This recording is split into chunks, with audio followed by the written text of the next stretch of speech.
buenos días hermanos, hermanas, una vez más que Dios les bendiga. Qué lindo poder encontrarnos este día del Señor, este hermoso día que Dios nos regaló. Yo tengo aquí en mi ventana, si ustedes podrían observar, un paisaje hermoso, una mañana quieta, iluminada por el sol, y ahí vemos a Dios. Vemos a Dios a través de la creación, vemos a Dios a través de la comunión que estamos disfrutando en este momento, los hermanos, las hermanas. Vemos a Dios a través de cumplir sus promesas, que hayamos podido hoy abrir nuestros ojos a este nuevo día, habernos levantado con salud, habernos podido mover por nuestros propios medios. Es una bendición de Dios y a veces las olvidamos. Así que tengamos hoy una actitud de agradecimiento, una actitud de gozo, pruebas, problemas que quizás nos despidieron el día de ayer por la noche y nos están recibiendo hoy. Los hay y los seguirá habiendo, porque la vida son problemas, porque las personas somos problemas y porque los problemas son parte de la vida y parte del plan de Dios para nosotros. No estamos libres de obstáculos, no estamos libres de planes no cumplidos, no estamos libres de expectativas insatisfechas, no estamos libres de deseos que se postergan y que se alejan y que a veces inclusive hasta se desvanecen con el paso del tiempo y uno sabe que ya pasó la oportunidad y no va a haber otra. Sí, es parte del plan de Dios para nosotros y tenemos que aprender a atravesarlos tomados de la mano del Señor, apoyados en el brazo fuerte de nuestro Dios y aprendiendo las lecciones que Dios quiera enseñarnos a través de esas situaciones. Estuvimos juntos el día de ayer justamente hablando de este tema, de la vida, de los problemas y de los propósitos que Dios puede lograr en nuestra vida a través de esas situaciones traumáticas. Y escogimos como ejemplo uno de los personajes más importantes del relato bíblico, como lo es Moisés, un legislador, un emancipador, un líder, que lo podríamos poner, obviamente después de Jesús, en la Biblia, prácticamente al nivel del rey David, los dos, a mi criterio por lo menos, más grandes líderes que encontramos en la Biblia. Pero un Moisés y un hombre que tuvo que aprender a liderarse él mismo para poder liderar a un pueblo tan difícil como era el pueblo de Israel, en un momento, en un segmento tan importante de la historia nacional de este pueblo, como fue justamente la etapa de la liberación de su esclavitud en Egipto, el transporte, el camino, la ruta por el desierto, siendo guiados por Dios y por Jehová, y prácticamente introducirlos a la tierra que Dios había prometido desde Abraham, y que es la tierra que hoy los judíos poseen, que conocemos como la tierra de Israel.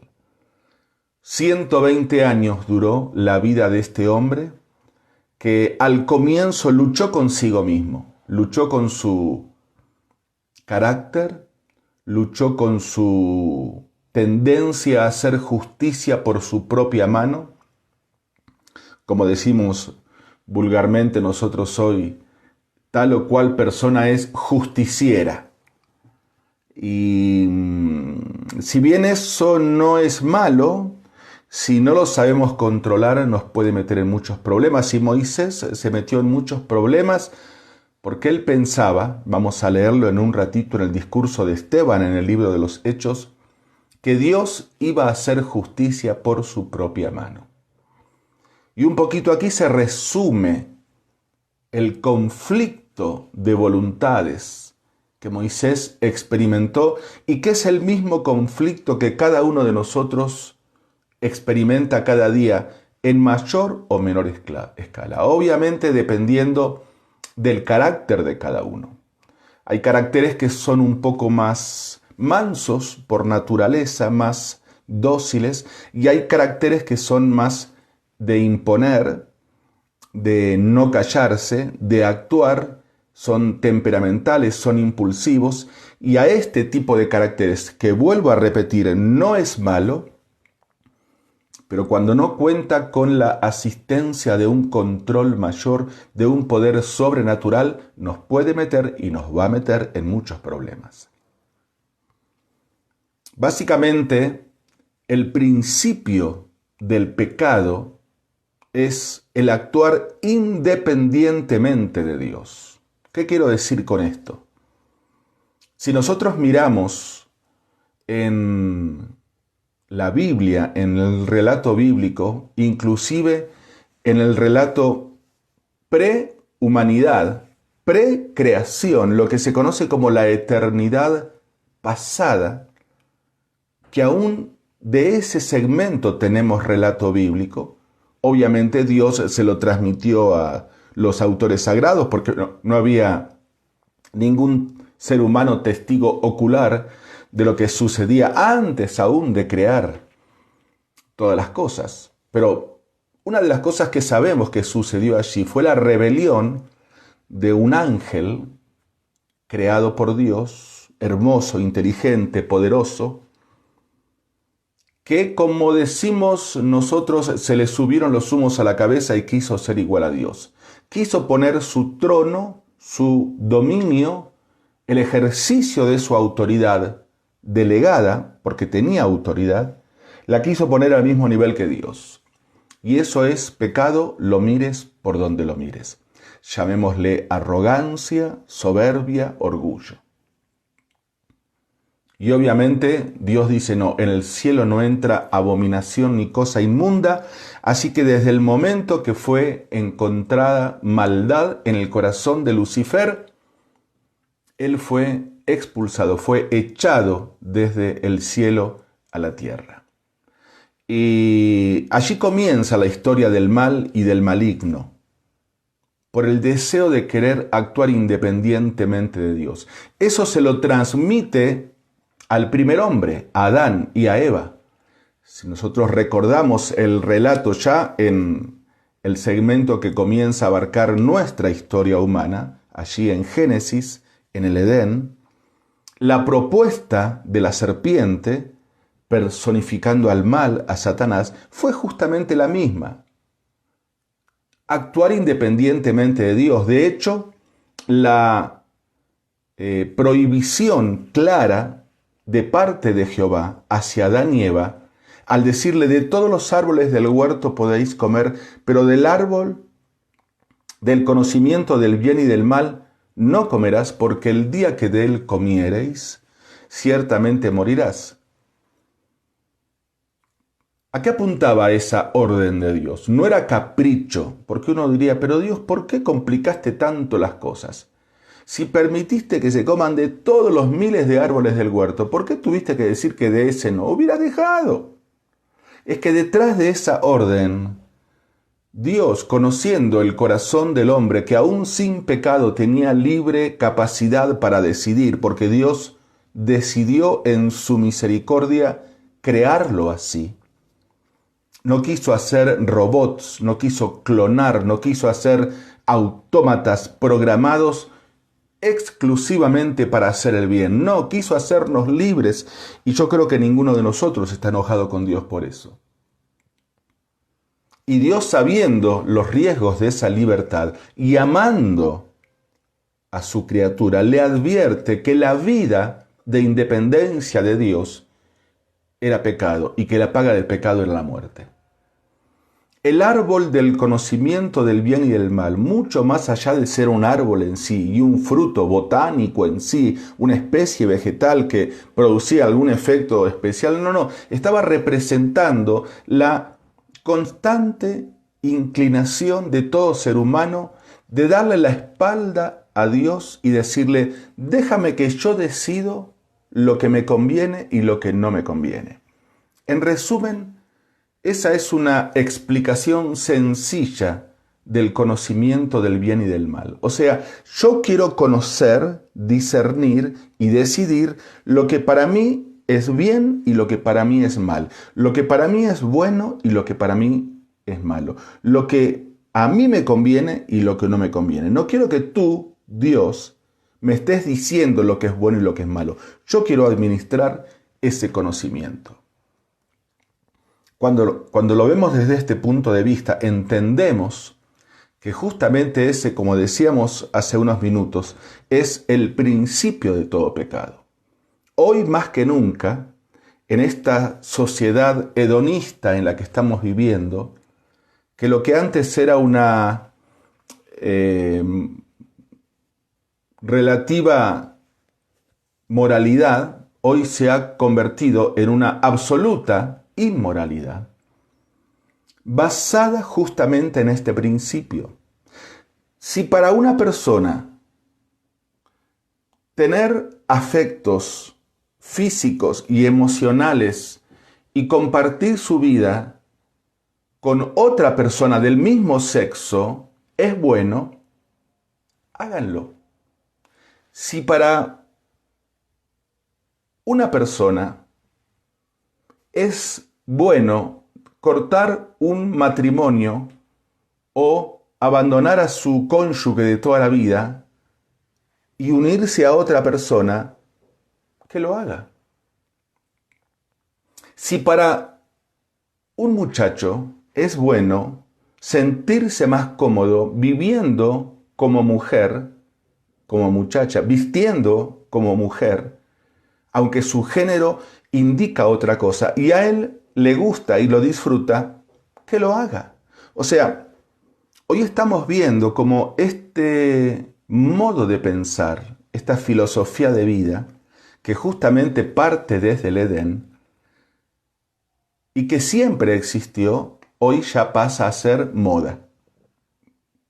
Voces que siempre fueron reprimidas, hoy se les pone un micrófono en la boca para que puedan expresar a todo el mundo sus derechos, salir con sus banderas de colores y con tantas cosas más a decir que se les respete, cuando la mayoría de las veces ellos no respetan una posición más radical.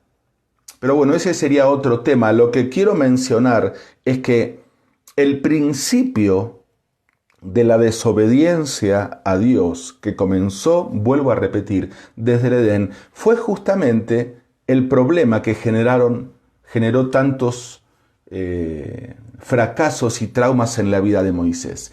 Querer actuar independientemente de Dios, como lo hizo el primer Adán. Es interesante porque la Biblia dice de que el postrer Adán, tú dirás, ¿cómo? ¿Quién es ese? Bueno, es uno de los títulos que se le da a Jesucristo, el postrer Adán, porque así como Adán, el primer Adán, fue cabeza de una raza que lamentablemente cayó en pecado, el último Adán que apareció, por decir de una forma simbólica, Cristo Jesús, también fue cabeza de una nueva creación formada por nuevas criaturas. Y escuchemos lo que dice Jesucristo.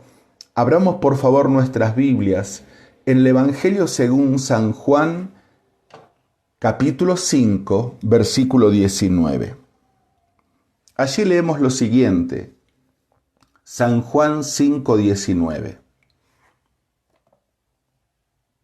Respondió entonces Jesús y les dijo, de cierto os digo, no puede el Hijo, Jesús, hacer nada por sí mismo, sino lo que ve hacer al Padre, porque todo lo que el Padre hace, también lo hace el Hijo igualmente. Fíjate la conexión, la sumisión, aún siendo Dios mismo en su humanidad, y para dejarnos ejemplo, para que sigamos sus pisadas, la actitud de Cristo.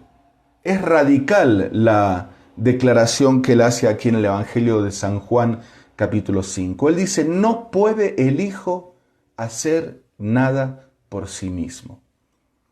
Si Moisés hubiese entendido esto, creo que su vida hubiese sido mucho más fructífera y su personalidad no hubiese sido tan dañada por los traumas y los fracasos que producen una vida que le da la espalda a Dios. Salomón dice en Proverbios, leamos por favor capítulo 3, Proverbios capítulo 3, versos 5 y 6. Un consejo para tener en cuenta que se aplica perfectamente al tema que estamos hablando. Proverbios capítulo 3, versículos 5 y 6. Dice así la palabra del Señor: fíate de Jehová de todo tu corazón y no te apoyes en tu propia prudencia. Reconócelo en todos tus caminos y Él enderezará tus veredas. Tendríamos que detenernos en cada párrafo de este texto para hablar de aquí en adelante el resto del mensaje, pero no tenemos tiempo. Pero es claro el relato de Salomón aquí. Dice, fíate de Jehová de todo tu corazón, porque nuestro corazón es engañoso. Y mira, la vida cristiana no se vive de corazonadas, no se vive de intuiciones, no se vive de impulsos, no se vive de emociones, no se vive de arrebatos, de arranques, de meterle ganas a la cosa y de ir para adelante.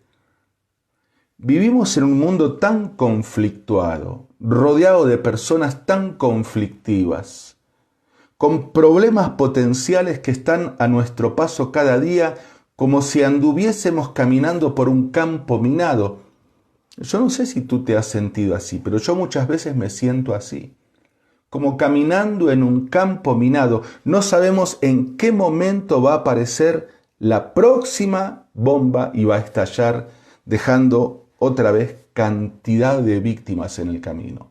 Ya sea por culpa propia o culpa ajena, ya sea por nuestro temperamento y nuestro corazón engañoso o el ajeno. Por eso dice aquí el relato de Proverbios: fíate de Jehová de todo tu corazón, porque mi corazón y el tuyo es engañoso más que todas las cosas. Por eso dice, no te apoyes en tu propia prudencia. Es como quien dice, mira, no te apoyes aquí porque esto está flojo. Esto necesita ser reparado. Y sí, nuestra propia prudencia y nuestro propio corazón vienen dañados de fábrica. ¿Sabías eso?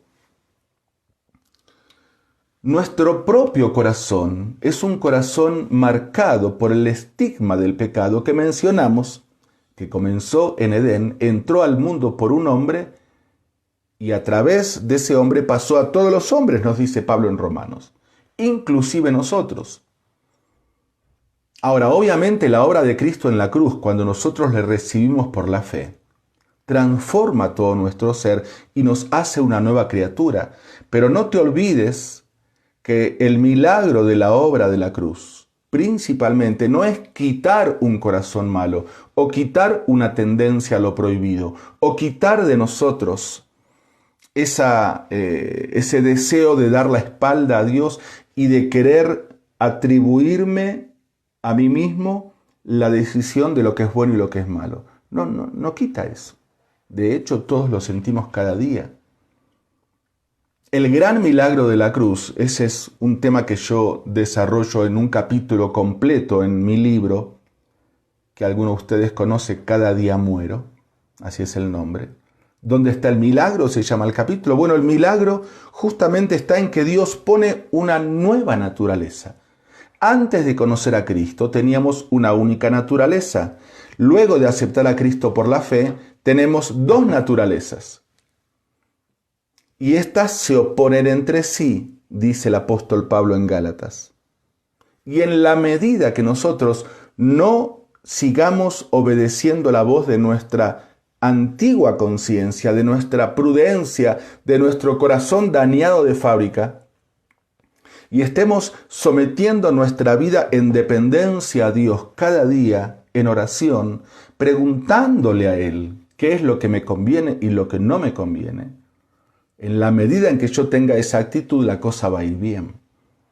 Y Moisés tuvo que aprender a no apoyarse en su propia prudencia.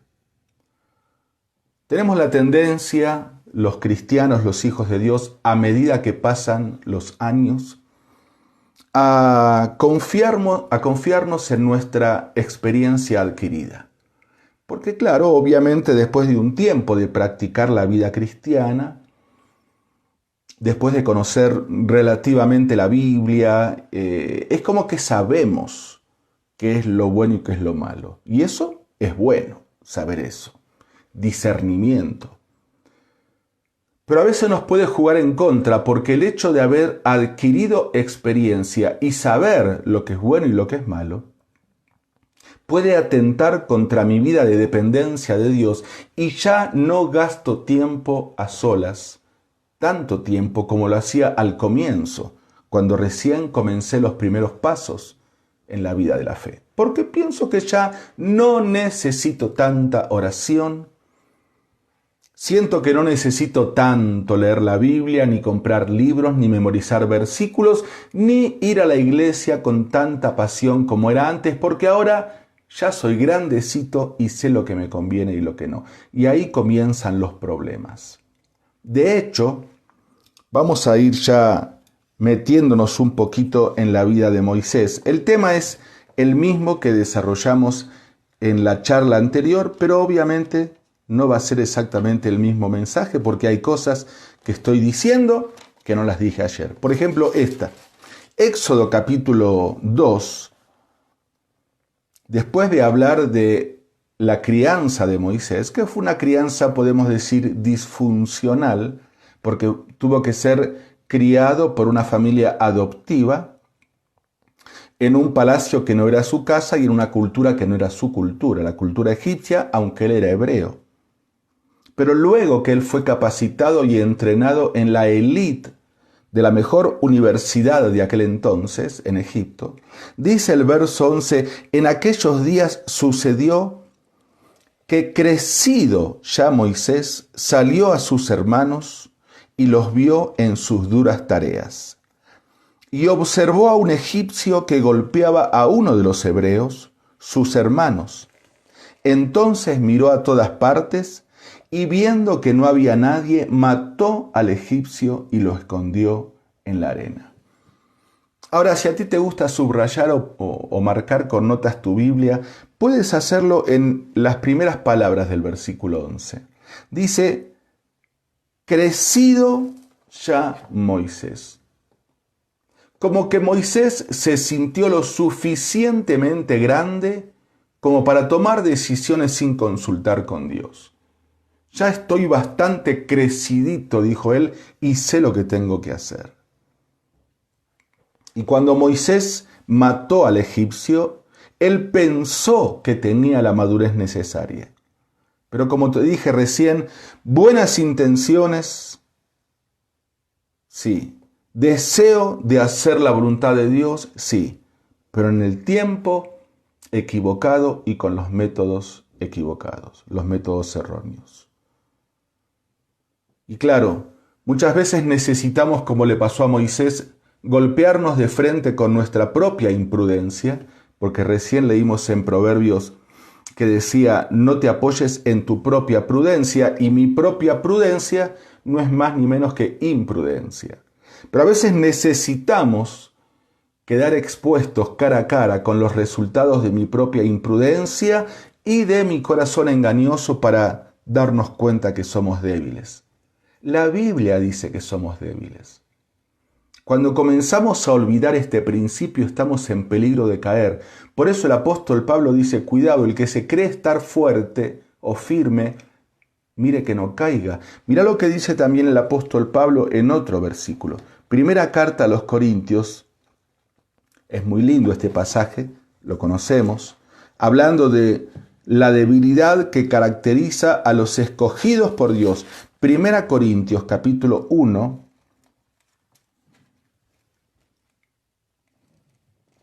versículos 26 al 31. Acompáñame con tu Biblia. Primera Corintios capítulo 1, versículo 26 dice, miren hermanos, voy a hacer una paráfrasis, miren hermanos, vuestra vocación, no sois muchos sabios, según la carne, según lo que la gente cataloga como sabiduría, ni muchos poderosos, ni muchos nobles, no. Más bien, lo necio del mundo escogió Dios para avergonzar a los sabios, y lo débil del mundo escogió Dios para avergonzar a lo fuerte. Y lo vil del mundo y lo menospreciado escogió Dios, y lo que no es para deshacer lo que es, a fin de que nadie se jacte en su presencia. Por Él estáis vosotros en Cristo, el cual, Él sí, dice Pablo, es sabiduría, tiene toda la sabiduría, justificación, puede decidir con justicia y actuar gobernado por una justicia real, santificación, en Él sí que no hay pecado, y redención.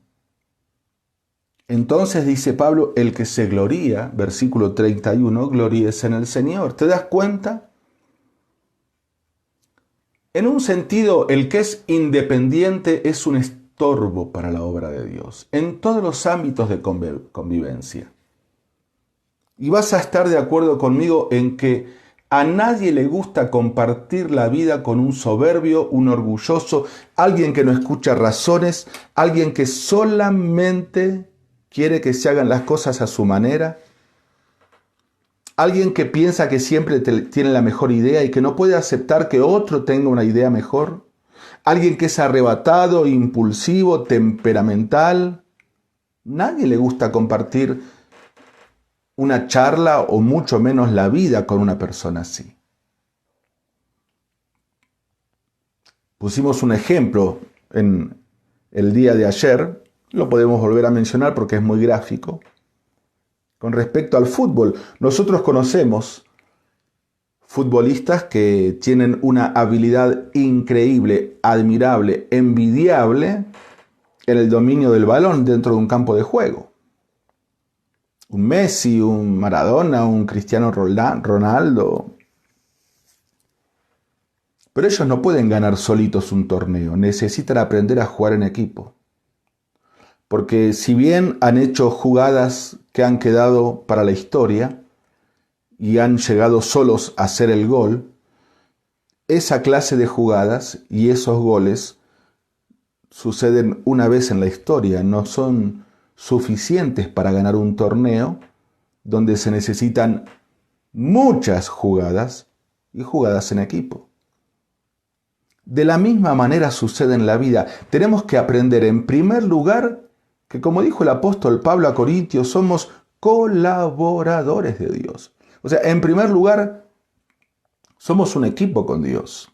Y en segundo lugar, formamos parte de una comunidad de convivencia, ya sea el matrimonio, la familia, la iglesia, el trabajo, los amigos. Pero Moisés no estaba listo para liderar a un pueblo de más de 1 millón de personas, si primero no estaba dispuesto a liderarse él mismo. Él no estaba listo para formar un equipo, como después lo hizo. Y fíjate que tuvo que luchar con esto hasta casi el final de su vida, y Dios tuvo que enviar personas, como lo hizo a través de su suegro Jetro, para decirle: Moisés, no está bien lo que haces. Desfallecerás tú y todo este pueblo contigo, porque Moisés estaba solo haciendo una obra increíble de legislar los problemas de un pueblo tan difícil. Así que Moisés siempre luchó con ese problema en su carácter de aprender a ceder, a escuchar, a delegar y a esperar los tiempos y los métodos de Dios. Moisés siempre pensaba que nadie mejor que él para tomar la iniciativa. Tenía que aprender la lección que el Señor Jesucristo le transmitió a sus discípulos horas antes de despedirse, cuando les dijo: muchachos, separados de mí, nada bueno podéis hacer. Así que Moisés tuvo que huir. Vamos a ver cómo lo relata Esteban en el libro de los Hechos, capítulo 7. Tuvo que huir después de matar al egipcio, porque se dio cuenta que estaba en gravísimos problemas. Hechos capítulo 7, versículo 22, o podemos leer un poquitito antes. Vamos a leer desde el 22. Dice: que fue enseñado Moisés en toda la sabiduría de los egipcios, y era poderoso en sus palabras y obras. Cuando hubo cumplido la edad de 40 años, le vino al corazón. Otra vez te digo, si te gusta subrayar tu Biblia, marca bien destacado esta frase. Le vino al corazón. Nada de que consultó con Dios, nada que esperó la revelación, dice, le vino al corazón. Lo que nosotros podríamos llamar hoy, tuvo una corazonada. Y vuelvo a repetir, la vida cristiana no se logra con corazonadas. Le vino al corazón visitar a sus hermanos, los hijos de Israel. Y al ver a uno que era maltratado, lo defendió, e hiriendo al egipcio, vengó al oprimido.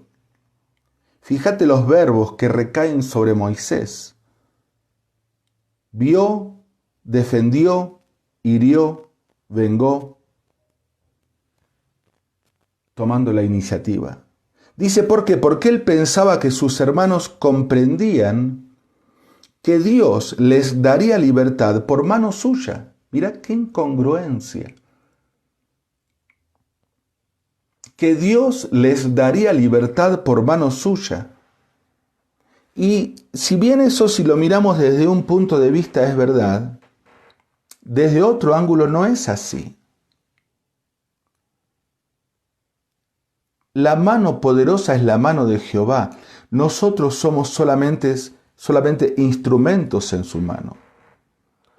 En una de las gráficas historias que cuento en el libro que escribo de devocional diario, Una pausa en tu vida, menciono el ejemplo de un guante. El guante es inútil si el maestro sabio no mete su mano y le da vida y le da utilidad y lo usa. Cuando el maestro termina de usarlo, se quita el guante y lo deja en el cajón, y ese guante vuelve a ser inútil. ¿Cuándo cobra utilidad ese guante? Cuando deja que el maestro meta su mano y lo mueva a su voluntad.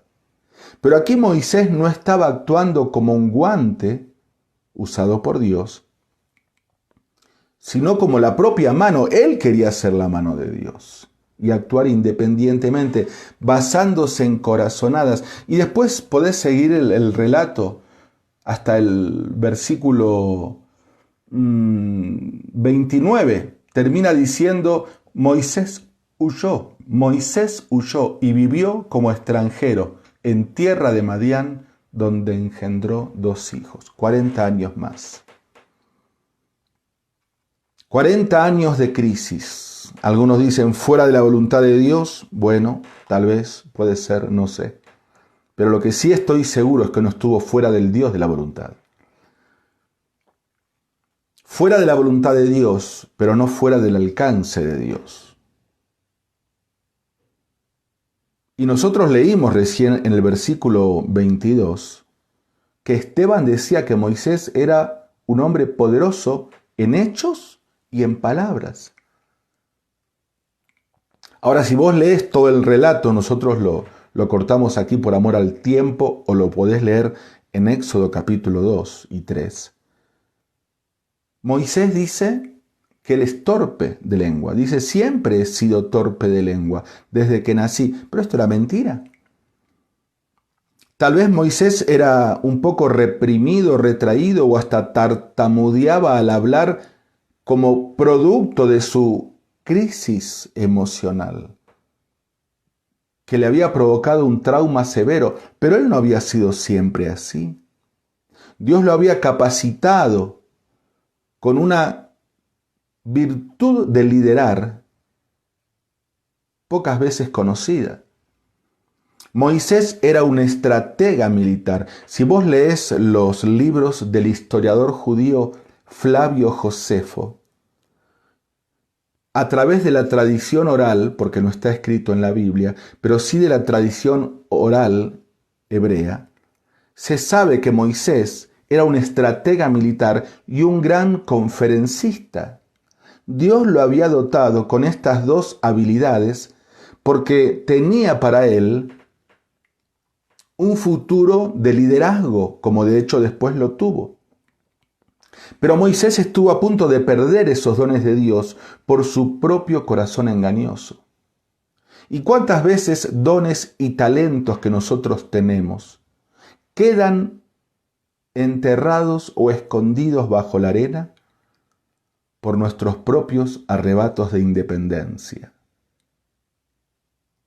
Alguien dijo una vez que Moisés tuvo una crisis de identidad en Egipto, porque aunque él vestía como egipcio, sabía que por sus venas corría sangre hebrea. Y eso le habrá tenido varias noches desvelado. Soy egipcio, soy hebreo. Me juego por el futuro de apostar por mi nación, que como dice el escritor a los hebreos, era un futuro promisorio. Por eso dice que él dejó de lado el disfrute de los deleites temporales de los egipcios y escogió ser maltratado con el pueblo de Dios. Pero para llegar a esa conclusión, Dios tuvo que obrar mucho en su corazón. Y luego en la etapa que nos encontramos ahora con un Moisés huyendo, pastoreando ovejas ajenas de su suegro Jetro, casándose con una mujer que no era del pueblo de Dios y que no era el deseo del corazón de Dios, y aún teniendo 2 hijos más, como leímos recién, lejos de la voluntad de Dios, donde él sentía que había traicionado a su familia adoptiva, que mal o bien le salvó la vida y le dio una educación de primer nivel, y también que había traicionado a su familia biológica porque confiaban y esperaban en él que los libertaría de la esclavitud egipcia. Allí tuvo un conflicto de santidad porque él había sido apartado con un propósito y ahora su propio orgullo y su propio corazón obstinado le estaba llevando por otro camino y estaba apartado para otros propósitos. Y al final, vamos a ver en un ratito, cuando la mano, el brazo de la gracia de Dios lo alcanza a Moisés y lo restaura, recién ahí Moisés tuvo una convicción de cómo es cumplir la voluntad de Dios. Y como dijimos recién, la motivación de Moisés fue más emocional que racional. Tenemos que aprender a dedicar un tiempo a pedir consejos, a orar, a evaluar, a esperar los tiempos de Dios. Ahora estamos viviendo un tiempo muy difícil, ¿verdad? Con esta cuarentena. Y a veces tenemos ganas de actuar impulsivamente y decir, basta, ya no aguanto más, no voy a permitir que sigan diciéndome lo que puedo y lo que no puedo hacer. Y podemos llegar a equivocarnos. Es un tiempo muy difícil para la iglesia de Dios, porque se nos ha, en un sentido, no 100%, pero sí en un sentido, coartado nuestros derechos y nuestras libertades. Y humanamente queremos protestar, queremos rebelarnos, queremos defendernos, queremos exigir que por qué consideran como actividades esenciales otras y los cultos evangélicos no. Pero mira, si nos sirve de consuelo, al mirar los primeros siglos de la iglesia primitiva, con la persecución romana y también judía sobre los primeros cristianos, aún así no vemos ningún indicio en las cartas apostólicas de alentar a los hermanos a que se levanten a reclamar sus derechos, a que se rebelen contra la autoridad impuesta, a que protesten siquiera ante el régimen mundial del imperio del César, que era mucho más asfixiante, creo, que el que hoy estamos viviendo. Someteos, obedeced, confiad, esperar. Y solamente por poner un ejemplo, tal vez yéndonos en un ejemplo mucho más cotidiano y mucho más íntimo, lo mismo sucede a veces en el matrimonio, cuando la esposa se cansa de esperar los cambios en su cónyuge y toma las decisiones o el control de la situación por sus propias manos, como hizo Moisés. Es necesaria la paciencia, dice el autor de los Hebreos, para que podamos alcanzar la promesa.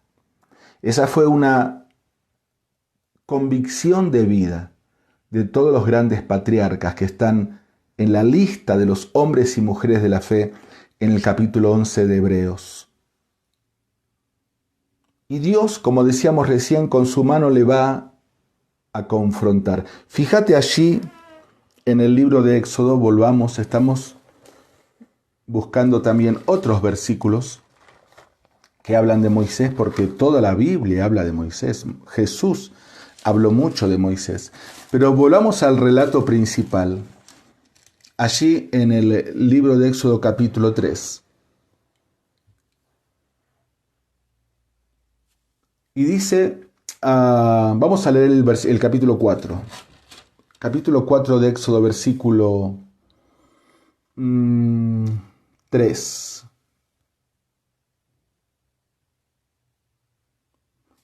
Cuatro 1, por favor. Entonces Moisés respondió a Jehová diciendo, he aquí que ellos no me creerán ni oirán mi voz, porque dirán, no te ha parecido Jehová. Claro, Moisés, conociendo a su gente, pensaba, no me van a creer. Y van a pensar que Dios no se le puede aparecer a un fracasado, a un fugitivo de la justicia y a un asesino. No me van a creer. Y muchas veces cuando estamos al comienzo, en las etapas iniciales de un volver a empezar en nuestra vida, porque nos hemos dado la cabeza contra la pared por nuestros caprichos, por apoyarnos en nuestra propia prudencia, por escuchar la voz de nuestro engañoso corazón y nos golpeamos, nos caímos, nos lastimamos, perdimos cosas, tuvimos que salir huyendo. Al momento de querer volver a empezar hay muchas cosas en contra. Porque esta misma voz que escuchaba Moisés es la que escuchamos nosotros cuando estamos queriendo volver a reparar el daño. No te van a creer. Ya nadie más cree en ti. Y eso es lo que Moisés pensaba. Y le decía a Jehová, Dios, ya nadie más cree en mí. Y me van a decir, no se te ha aparecido Jehová, no seas mentiroso. Jehová no puede aparecerse a personas tan malas y tan fracasadas como tú. Pero todos sabemos que sí, Dios se aparece a personas tan fracasadas como Moisés. Y todos nosotros somos un monumento de su gracia. Y Dios va a comenzar a trabajar en la falta de fe de Moisés y le va a responder en el versículo 2, ¿qué es eso que tienes en tu mano? Y Moisés respondió, una vara, era un palo sin valor alguno que usaba para pastorear sus ovejas. Y con esa vara Dios comienza a enseñarle a Moisés que aún lo poco que tengamos, lo poco que la vida nos haya dejado, ya sea por malas decisiones propias o ajenas, pero que al fin y al cabo nos han hecho perder tiempo, dinero, la confianza de personas, como mencionamos recién en el caso de Moisés, matrimonio, relación con mis hijos, testimonio ante la iglesia, lo que sea, salud, aún que tengamos muy poco o nada en las manos de lo que nos haya quedado, si lo ponemos en las manos de Dios, Dios puede hacer milagros. Y después podés seguir leyendo el relato. Dios le dice, echa esa vara en tierra, y la vara se convirtió en culebra. Luego le dijo, tómala, y se volvió vara en su mano. Y le dijo, con esta vara vas a ir ante el faraón de Egipto, y esta vara en mi mano va a tener mucho más poder que todos los carros y todo el ejército de los egipcios. Y de hecho se cumplió. Y vemos a lo largo de toda la vida de Moisés que Moisés nunca soltó esa vara, porque él sabía que lo poco que tengo puesto en las manos de Dios es mucho. Pasando los siglos de la historia, llegamos al muchacho que tenía algunos panes y unos pocos peces, que no era nada para tantas personas. Pero lo entregó al Señor y el Señor hizo milagros. Ahora yo quiero preguntarte hoy, ¿qué tienes en tu mano? ¿Qué te ha quedado? Porque tú me dirás, Pablo, perdí muchas cosas en mi vida. Perdí mi matrimonio, perdí mi testimonio.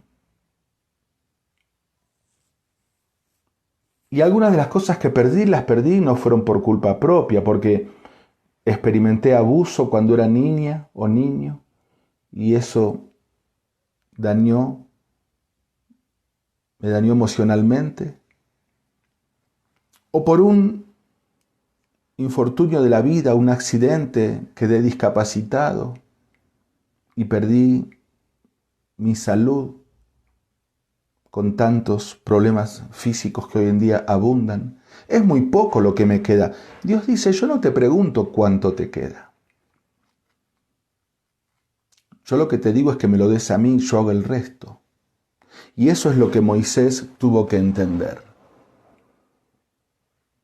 Y muchas veces a nosotros nos cuesta mucho entender. Y Dios comenzó a trabajar, no podemos leer toda la historia de Moisés. Sabemos que después de que comenzó esa conversación y continuó discutiendo, Dios le hablaba desde la zarza ardiendo. Moisés decía, no, a mí no me van a creer, yo soy un fracasado.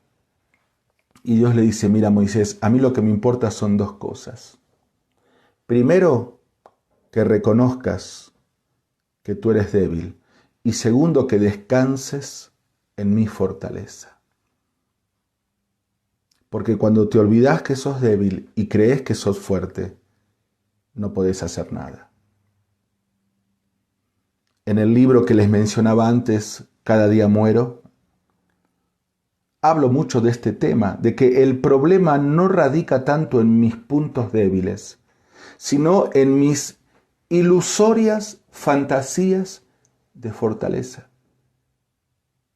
El problema no es que soy débil. Eso para Dios no es problema. El problema es que me creo que soy fuerte. Eso es un problema para mí, para Dios. Y Dios trabajó en Moisés, lo convenció, lo restauró y lo envió. Y cuando lo envía, Moisés vuelve diferente de cómo salió. Habían pasado 40 años y fueron suficientes para entender que todo lo puedo en Cristo que me fortalece. Y sabemos todo lo que sucedieron, ¿no? Con las 10 plagas, hasta que al final saca al pueblo. Pero quiero terminar deteniéndome en otra conversación de Moisés con Jehová. Recién vimos una, ¿no? La conversación inicial en el desierto de Madián, en la zarza. Pero vamos a ver otra conversación que está en el capítulo 33 de Éxodo, lo podés ir buscando, donde vemos a un Moisés totalmente diferente. Y este tipo de charlas privadas que tuvo Moisés con Jehová y Jehová con Moisés fueron una característica de toda la vida de Moisés, por lo menos en la última parte. Moisés, como les dije al comienzo, vivió 120 años.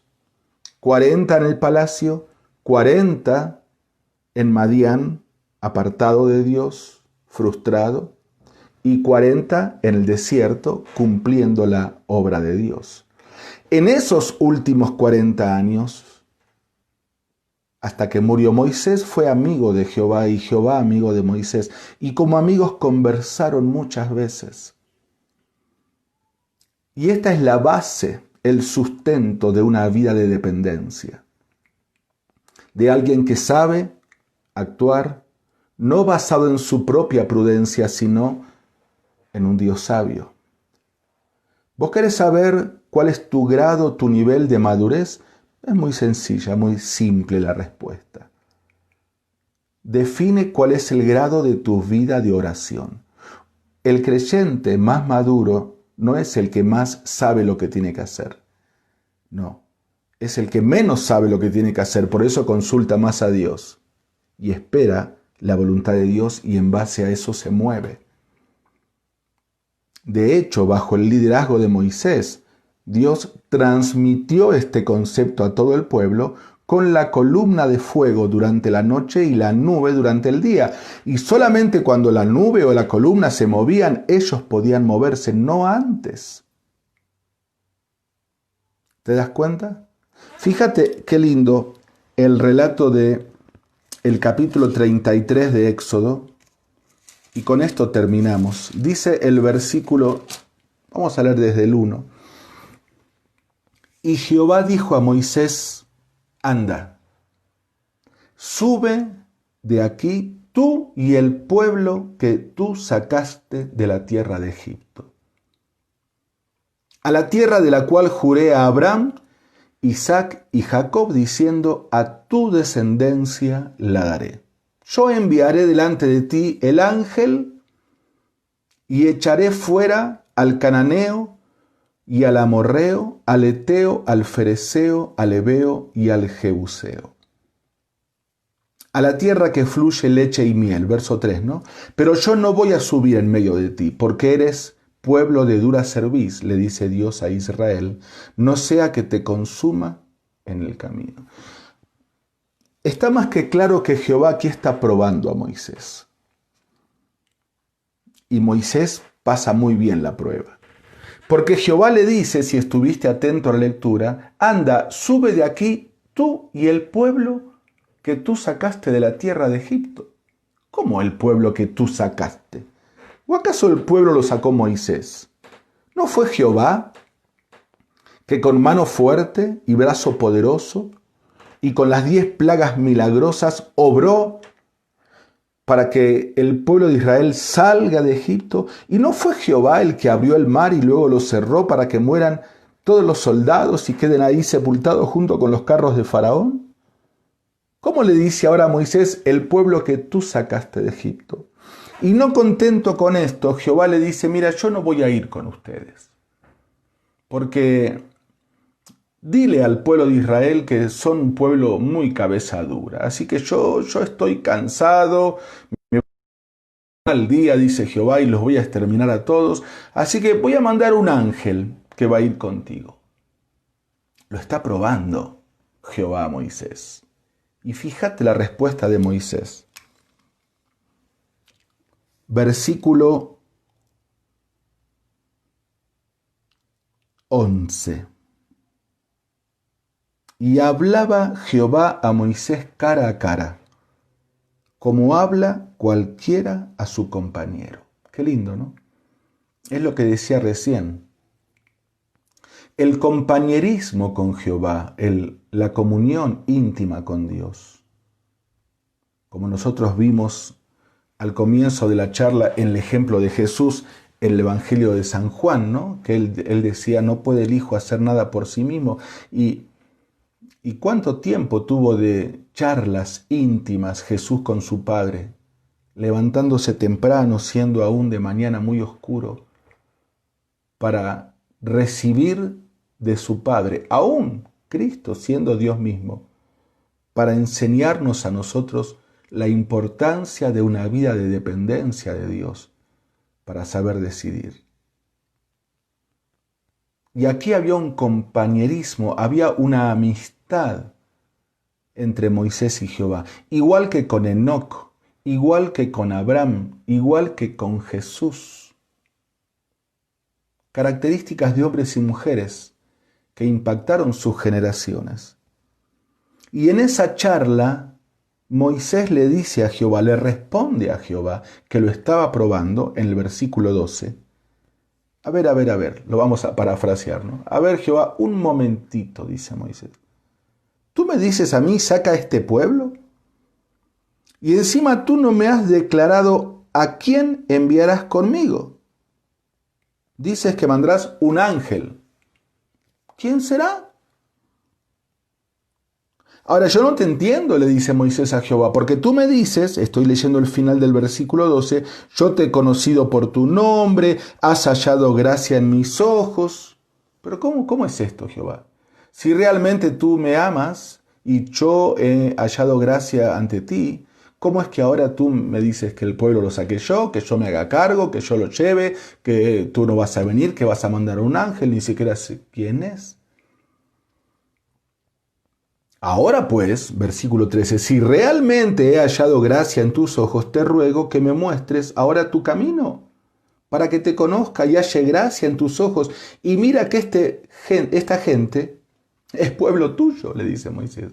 ¿Cómo que me dices que yo saqué a este pueblo? Este pueblo es tuyo. No me lo quieras endosar a mí, dice Moisés. Es tu pueblo. No es por mi mano, es por la tuya.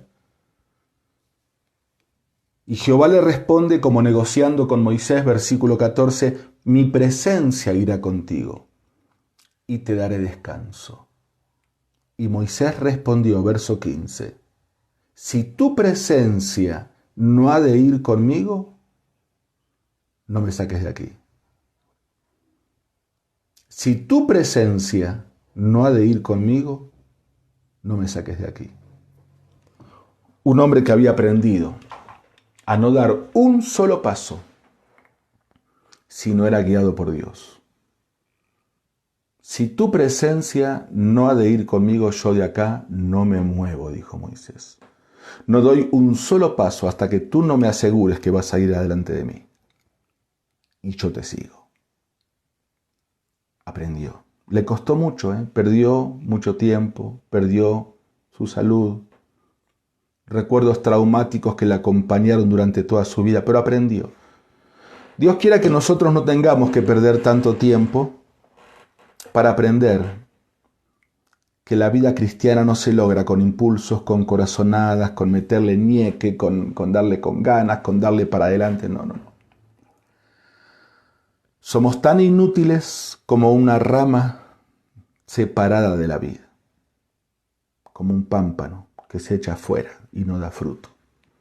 Separados de mí nada podéis hacer. Que aprendamos a permanecer cada día de nuestra vida basándonos en la sabiduría de Dios, que la encontramos encerrada en la palabra de Dios, y no apoyados en nuestra propia prudencia, porque nunca olvides que nuestro corazón es engañoso más que todas las cosas. Vamos a orar para terminar. Cierra tus ojos conmigo y digámosle a Dios, querido Padre, gracias, porque en tu palabra encontramos tantos ejemplos de hombres y mujeres débiles como nosotros que tuvieron que aprender a dejar de escuchar la voz de sus propias corazonadas y comenzar a ser guiados por tu mano. Y que esa pueda ser también nuestra experiencia hoy, esta semana y cada día de nuestras vidas. Señor, estamos en un tiempo difícil, de muchos cambios, la mayoría de ellos imprevistos, inesperados. y necesitamos hoy más que nunca a tu palabra como lámpara a nuestros pies y como lumbrera a nuestro camino. Pero que podamos tener esa lámpara encendida cada día, que podamos invertir ese tiempo en comunión, en conversaciones, en charlas de amigos contigo, para poder encontrar tu voluntad para nuestras vidas y poder entender que nunca soy más grande que cuando estoy de rodillas, y que podamos entender que tú nos has dado dones y talentos para ponerlos a disposición de ti y lograr grandes cosas. Señor, perdona nuestra imprudencia, nuestra vida de independencia de ti,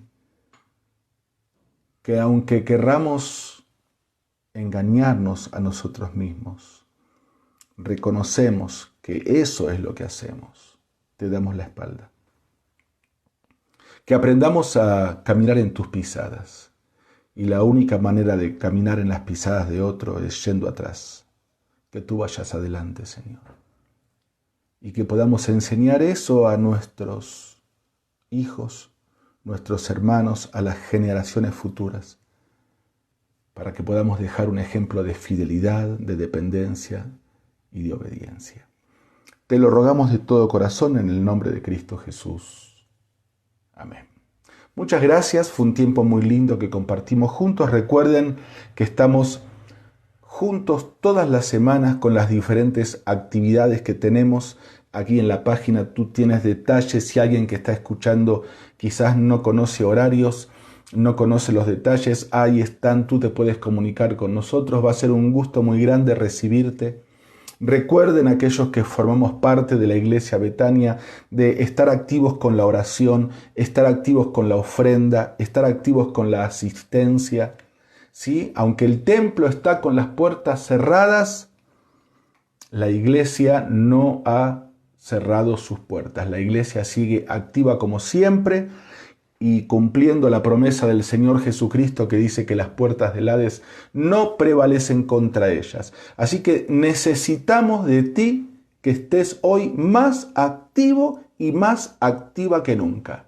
Porque la iglesia está atravesando bajo un tiempo de amenaza muy grande, donde el príncipe de este mundo quiere acabar con el pueblo de Dios como lo ha querido hacer siempre. No lo va a poder lograr porque mayor es el que está en nosotros que el que está contra nosotros, pero estamos bajo amenaza y necesitamos hoy más que nunca estar unidos y estar haciendo nuestro aporte en todos los aspectos como lo hacíamos antes y más todavía, porque es la única manera de poder dar testimonio. No solamente a través de las reuniones, estamos como iglesia sirviendo de diferentes maneras y queremos que tú seas parte de esto y que no te pierdas la bendición de ser parte de la obra de Dios. Oremos unos por otros y tengamos paciencia, que el Señor tiene un plan para cada uno de nosotros y para su iglesia en este tiempo. Y recuerda, como te lo he dicho muchas veces, que el Señor viene muy, pero muy pronto, tal vez hoy mismo, y tenemos que estar preparados y esperándoles de pie, con los brazos abiertos y con todo el deseo de compartir una eternidad con Él. Así que nos vemos pronto durante esta semana. Te mando un abrazo muy, pero muy grande y que el Señor te bendiga.